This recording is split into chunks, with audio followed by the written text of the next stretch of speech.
The marble-coated tribunal chamber of Prime held its breath. Varno, a mountain of muscle and gleaming golden armor, stepped forward and slapped the human cadet so hard the sound cracked the vaulted hull. Cameras zoomed. Translation drones hiccuped. The boy Knox, 17.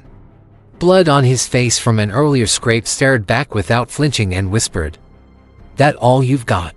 Commander Drew Vega's voice came from the rear. "Ryan, don't kill anyone yet." Ryan's answer was quiet and steady, "Yes." The headline flashed on holoscreens across the galaxy: Earth declares war. What began as a symbolic humiliation became the spark of something much larger. Varno's pride would not accept defeat. He lunged. Ryan moved first, fighting with a stolen plasma rifle and feral strength no one expected. Sparks and blood painted the chamber as stone split beneath their blows. Varno fell, but the collapse of one warrior only widened the wound into full-scale battle. Vardanian forces surged into the hall. Earth's ragged defenders answered. Old Justice, a battered Earth warship hovering above, spat desperate fire, keeping the skies open for a time. The Tribunal city became a battlefield. Golden armored elites clashed with human squads. Explosions carved new scars into the marble. Civilians fled beneath raining debris. Commander Vega, pistol flashing, roared orders and held a broken line as best he could. The Vardanian generals called for the humans' capture. "Seize him now." But the war would not be contained. The first skirmishes outside the Tribunal turned into wider raids. Human scavengers and ragged allies seized supply convoys. Rebel governors saw an opportunity and moved. Across systems, the simple broadcast of Vega's voice, "We are not slaves. We will be judged by how we fight," turned fear into action. At the front, Ryan fought like a man possessed. Varno rose again and again, each time bloodier, each time hungrier for vengeance. The chamber's polished light turned crimson as elites in obsidian armor marched forward, their energy glides cleaving squads apart. When traitors in black earth armor burst through the door, soldiers of a human faction that wanted power instead of freedom, the battlefield fractured further. Their leader, cloaked in crimson, announced coldly, "Humanity does not need saviors. It needs rulers." A three-sided war ignited. Loyalists of Earth, the Vardanian Imperial Force, and Earth's own traitorous warlords. The fighting turned ruthless and confused. For a moment it seemed the galaxy might drown in its own blood before it found any meaning. Then the real horror arrived. From beyond the wrecked horizon came a fleet stranger than any Imperial armada, ruined hulls that bed light and carried with them an older violence. The Kzarith descended, biomechanical constructs with skeletal wings, maws of molten metal, and weapons that shredded both flesh and steel. They swept across the city like a living plague. Humans, Vardanians, even the black-armored traitors found themselves hunted by things that answered to no flag. The crimson-cloaked leader watched the carnage with patient hunger, manipulating both sides while the Kzarith did his bidding. Survival forced enemies into uneasy alliances. Ryan and Varno, once bitterly opposed, fought back-to-back as Kzarith horrors swarmed. For a time, their synchronized fury carved a path of hope through the ruin. But the Crimson leader's sorcery was strong. Black fire summoned waves of shadow, and a presence that made even the Kzarith bow. The leader was not merely a traitor but a conduit, feeding and channeling powers older than the Empire itself. When he revealed his terrible form, wings of living shadow, a face split with fangs, a staff fused into a monstrous arm, the battlefield realized they had not faced the puppet but the hand that guided strings. Ryan discovered something inside himself when the battle demanded more than bullets could buy. A hum answered to his rage. A blade once mundane in hand began to glow with thawing light. When he struck, shadows recoiled. The cloaked one faltered. Light and shadow collided in the skies above Prime as the young human, the broken Vardanian, and battered Earth soldiers fought the monster's manifestation. Ryan's blade cut through hide and curse alike. But each flash of power robbed him a measure of himself. The weapon asked for more and terrifyingly took it. The conflict climbed into a war of titans. The traitor's form shifted into an unholy beast, a herald that brought the Kzarith to heel. Columns of black flame and bone crashed the city. Buildings fell, and the rioting sky swallowed whole battalions. Yet in the eye of chaos, Ryan and Varno, the human boy and the alien warlord, took the fight to the monstrous leader.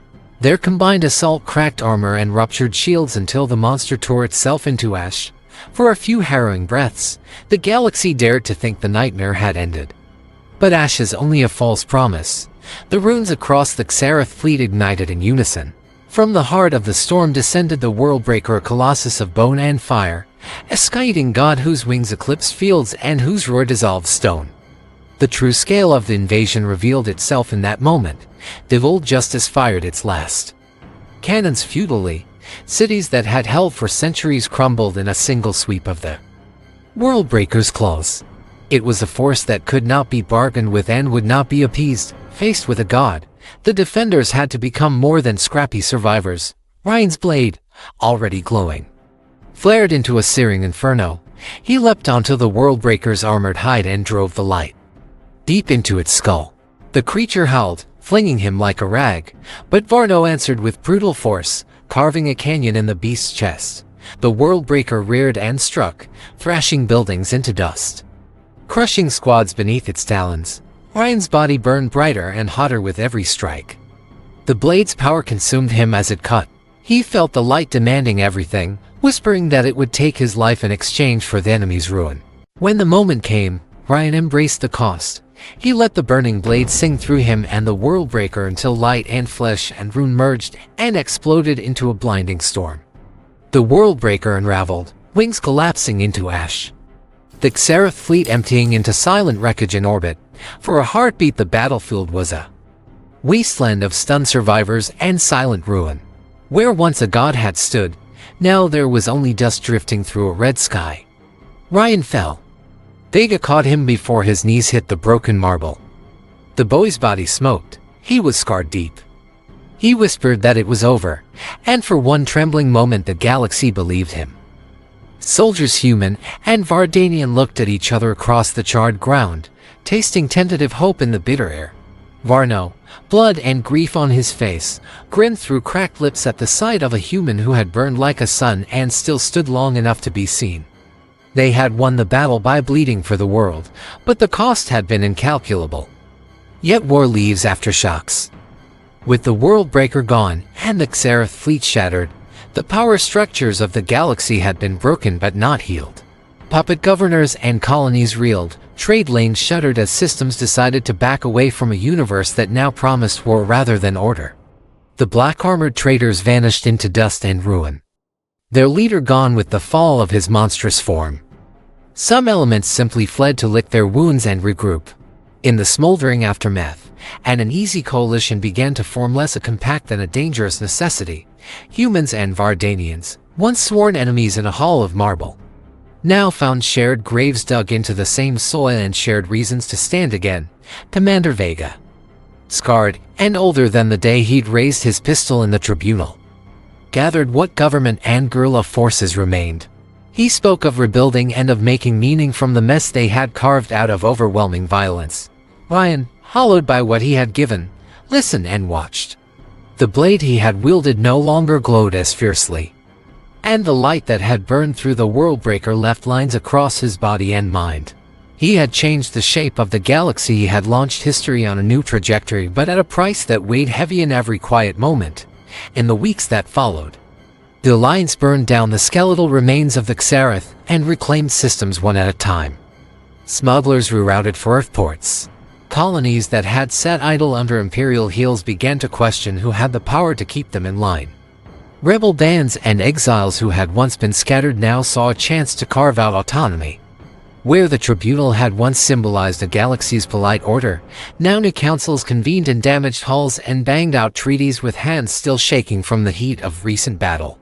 And Ryan, he walked among the survivors like a ghost who had learned to keep walking. Children whispered his name as if it were both a promise and a warning. Veterans saluted him with rough, stunned hands. Varno would often appear at his side these days, a grim alien shadow leaning into something like respect. They did not speak of glory. They spoke of the fallen, of bones to bury and families to find. Victory had an odd, heavy taste, and the song of rebuilding would be long and hard. One night, as stars blinked uncertainly above a world that had been remade by flame, Ryan climbed onto the hull of a disabled frigate. He watched the horizon, where wrecked fleets drifted like broken teeth, and the first faint lights marked the return of trade lanes reopened under new flags, Commander Vega joined him, leaning on the railing. Both men silent in a way that carried more meaning than any speech.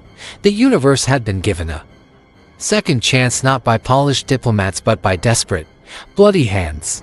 Ryan had lit a match no one could light, and the galaxy now had to learn to live with the blaze. The story did not end with trumpets or parades. It ended with quiet work, hospitals rebuilt, engineers cannibalizing alien tech for life-saving repairs, councils arguing over lines on a map. It ended with graves and with names shouted at roll call. It ended with children in orbital ports learning the song of new heroes, and with veterans who learned to build instead of only to break.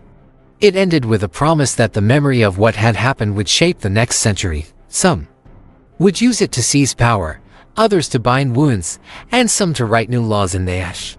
And with that, we have reached the end of the story. But stories don't end here. If you like the story, don't forget to hit like and subscribe to the channel so you receive all the new content. And if you have an opinion or something that caught your attention, leave a comment and let's discuss together. I'm waiting for your opinions, and see you in the next story. Bye.